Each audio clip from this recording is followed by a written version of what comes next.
Hello, hashtag Aspie here again with another in this series, Aspie Horse Sense 4, why having high expectations of others ruins everything. Has the general world news gotten right under your skin? Have you wished that COVID-19 were a real zombie apocalypse? Have you expected of another that a simple request would not be messed up and ended up with a mess that derailed hours of your time? People, like me, who mistrust other people tend to have excessively high expectations from others. And these expectations dictate how we interact with other people around us. Whether realistic or unrealistic, again, our high expectations from others influences how we see and judge them and the world about us. Help me out with 3 favours: like, comment and subscribe. We expect others to understand us, while we on the autism spectrum have different personalities, thought processes, extreme moods, sensitive perceptions and specialist motivations.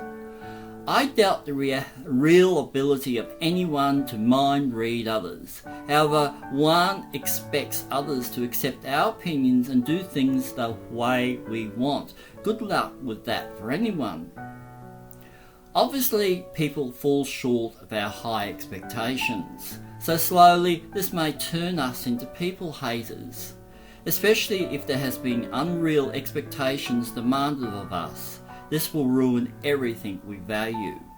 Being very insecure about ourselves and unable to accept our own flaws and imperfections, we start to cope with those insecurities by blaming and hating others, sometimes based on hurtful past events. However, to be blunt, take your pick. Throw in any other things that gets up your nose. There's plenty to choose from. But what we tend to hate about other people are the precise things we are anxious of in ourselves. The world becomes a blank canvas upon which we project those parts of ourselves we cannot acknowledge. This psychological projection is a defense tool we use subconsciously to deal with complex and difficult life emotions. This is a difficult area for the autistic individual at the best of times. Life is a puzzle. It includes projecting our angry and hurt feelings onto other people instead of accepting or coping with such unwanted emotions. We all need to feel good about ourselves. Without doubt, some people are dreadfully childish and thoughtless, but that is not everyone. Some flaky people mean well, but have the emotional depth of a wet tissue. One's trust has been misplaced. We use hate and judgment, expecting better or higher standards of others to survive in this world ourselves. Any weakness in us puts us at risk of being rejected, so all the repressed things that we thought were awful and what others told us that was horrible are used to hate and judge others. Shazam! One rids oneself of undesirable traits, just like that. But besides creating a strategy for poor mental health problems, one also victimises innocent people who are no better off in the hanging onto life by their teeth standard. We are all wounded, take it easy. It has taken me a long time to reach this point, having been hurt by so many who were inevitably hurting themselves. There are better ways than declaring nuclear war to deal or not with strange and difficult people. Some people are better left to their own devices. Some people cannot be helped. Let us remember, this is a seriously crazy world where slavery, animal cruelty, and environmental degradation are everyday issues. Empathy is our ability to put ourselves into someone else's position. When we have our own perception of how things should be, and we are strongly set in our ways, then it can be hard for us to accept and understand others' points of view.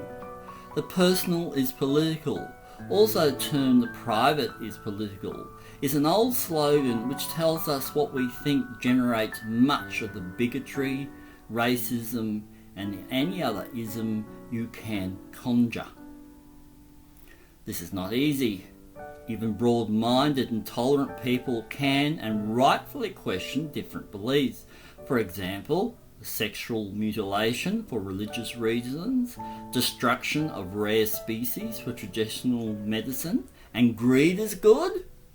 So disagreements can express as outright dislike. We have set high standards on a world that is neither permanent nor reasonable.